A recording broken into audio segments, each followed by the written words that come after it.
नमस्ते दोस्तों, आध्यात्मिक धारा पर आपका स्वागत है। आज हम बात करेंगे एक ऐसे दिन की जो ना केवल प्रेम का उत्सव है बल्कि शास्त्रों में इसे अबुझ मुहूर्त यानी शुभ दिन माना गया है। वो दिन है फुलेरा दूज। क्या आप जानते हैं कि इस दिन कोई भी शुभ कार्य करने के लिए पंडित जी से मुहूर्त पूछने की जरूरत नहीं होती। इस दिन की हर घड़ी हर पल अपने आप में सिद्ध है। आज के इस विशेष वीडियो में हम जानेंगे फुलेरा दूज का महत्व, इसकी पौराणिक कथा और कैसे राधा रानी और कान्हा ने इस दिन फूलों की होली खेली थी। फुलेरा दूज हर साल फाल्गुन मास के शुक्ल पक्ष की द्वितीय तिथि को मनाई जाती है। इसे फूलों का त्योहार भी कहते हैं। ब्रिज में इसका उत्साह देखने लायक होता है। माना जाता है कि इस दिन से ही होली की तैयारियां शुरू हो जाती हैं। ये दिन ऋतु परिवर्तन का भी संकेत है। सर्दी जा रही होती है और वसंत ऋतु की महक हवाओं में घुलने लगती है। इस समय प्रकृति खिल उठती है, इसलिए इसे फूलों से जोड़ा गया है। दोस्तों, ये कथा तब की है जब द्वापर युग में भगवान श्री कृष्ण ब्रज की कुंज गलियों में अपनी लीलाएं रचा रहे थे। एक समय ऐसा आया जब कान्हा अपने लोक कल्याण के कार्यों में इतने व्यस्त हो गए कि वो कई दिनों तक बरसाना नहीं जा पाए। राधा रानी, जो कान्हा के प्रेम में दिन रात डूबी रहती थी, उनके विरह में व्याकुल होने लगी। राधा रानी की ये उदासी सिर्फ उन तक सीमित नहीं रही। कहते हैं, जहाँ राधा वहाँ प्रकृति। राधा रानी के दुख ने पूरे वृंदावन और बरसाना की रौनक ही छीन ली। जो फूल कल तक खिले हुए थे वो मुरझा गए। यमुना का जल मानो ठहर गया और कुंज की लताएं सूखने लगी। पशु पक्षी ने चहचहाना बंद कर दिया और पूरे ब्रज में एक अजब सी खामोशी छा गई। गोपियां और ग्वाल बाल परेशान थे। प्रकृति का ये रूप देखकर सब डर रहे थे कि अगर राधा रानी की ये उदासी खत्म नहीं हुई तो ब्रज का सौंदर्य हमेशा के लिए खत्म हो जाएगा। फाल्गुन का महीना था, जब चारों तरफ रंग होने चाहिए थे, वहां सिर्फ धूल और सूखे पत्ते दिख रहे थे। राधा जी ने अन्न जल त्याग दिया था। उनकी आंखें सिर्फ उस रास्ते को निहार रही थी जहां से उनका कान्हा आने वाला था। तभी अंतर्यामी प्रभु श्री कृष्ण को राधा जी की इस दशा का आभास हुआ। उन्हें समझ आ गया कि उनकी व्यस्तता ने उनकी सबसे बड़ी भक्त और प्रेमिका को कितना कष्ट दिया है। कान्हा तुरंत बरसाना की ओर दौड़े। जैसे ही उन्होंने ब्रज की धरती पर कदम रखा, उन्हें एहसास हुआ कि सब कुछ निष्प्राण हो चुका है। कान्हा ने देखा कि राधा जी एक सूखे हुए उपवन में बैठी हैं। उनका चेहरा फीका पड़ गया था।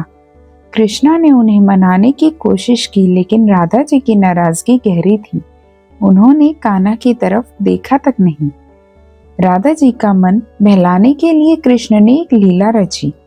उन्होंने पास ही के एक सूखी हुई लता से एक मुरझाए हुआ फूल तोड़ा। मानो चमत्कार हुआ। कान्हा के स्पर्श से वो फूल तुरंत खिल उठा और उसमें एक अद्भुत सुगंध आने लगी। कान्हा ने प्रेम से वो फूल राधा जी की तरफ फेंका। फूल राधा जी के कंधे पर गिरा। पहले तो वो हैरान हुई, फिर उन्होंने एक खिला हुआ फूल उठाया और कान्हा की तरफ उछाल दिया। दोनों की आंखों में प्रेम के आंसू थे और चेहरे पर मुस्कान। ये देखकर वहां मौजूद गोपियां और ग्वाल बाल खुशी से झूम उठे। उन्होंने आसपास के पेड़ों से फूल तोड़ने शुरू किए और एक दूसरे पर बरसाने लगे, मानो आसमान से फूलों की बारिश हो रही हो। वो दिन फाल्गुन मास के शुक्ल पक्ष की द्वितीया थी। कहते हैं, उस दिन के बाद से ब्रज की खोई हुई रौनक वापस आ गई। हर तरफ सुगंध और रंग बिखर गए। तब भगवान कृष्ण ने स्वयं ये कहा कि आज से ये दिन फुलेरा दूज के नाम से जाना जाएगा। इस दिन जो भी प्रेम और भक्ति से मेरी और राधा की पूजा करेगा, उसके जीवन में कभी प्रेम की कमी नहीं होगी। इसी कथा के कारण आज भी मथुरा, वृंदावन और बरसाना में फुलेरा दूज पर अबीर गुलाल नहीं बल्कि असली ताजे फूलों से होली खेली जाती है। मंदिरों में राधा कृष्ण का दरबार फूलों से सजाया जाता है। बोलो राधे राधे। दोस्तों, फुलेरा दूज का महत्व सिर्फ इस कथा तक सीमित नहीं है। ये दिन ब्रज में होली के आगमन का प्रतीक है। माना जाता है कि इसी दिन से ही होली का डांडा रोपा जाता है और कृष्ण की नगरी में रंगों का त्योहार शुरू हो जाता है। इस दिन से लेकर होली तक वृंदावन के बांके बिहारी मंदिर और राधा वल्लभ मंदिर में भगवान को रोज थोड़ा थोड़ा गुलाल लगाया जाता है। फुलेरा दूज वो दिन है जो पूरी सृष्टि को ये बताता है कि अब ठंड खत्म हो चुकी है और प्रेम की ऋतु यानी वसंत अपने पूरे शबाब पर है। आज की इस भागदौड़ जिंदगी में फुलेरा दूज की ये कथा हमें एक बहुत बड़ा सबक देती है। राधा जी का रूसना और कान्हा जी का उन्हें फूलों से मनाना ये सिखाता है कि रिश्तों में कितनी भी कड़वाहट क्यों ना आ जाए, अगर हम कोमलता और प्रेम का सहारा लें तो हर रिश्ता दोबारा खिल सकता है।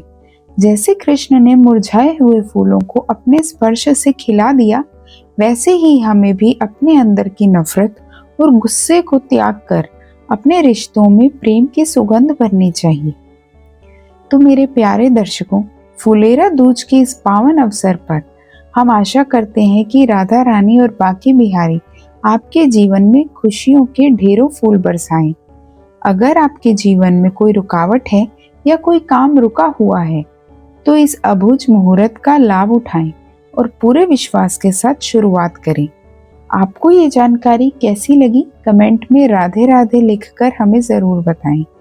अगर आप चाहते हैं कि हम किसी और विशेष त्योहार या कथा पर वीडियो बनाएं तो वो भी हमें नीचे कमेंट बॉक्स में लिखकर बता सकते हैं। आध्यात्मिक धारा से जुड़ने के लिए धन्यवाद। इस वीडियो को अपने परिवार और दोस्तों के साथ शेयर करें ताकि वो भी इस शुभ दिन के महत्व को समझ सकें। मिलते हैं अगले वीडियो में, तब तक के लिए राधे राधे, शाम मिला दे।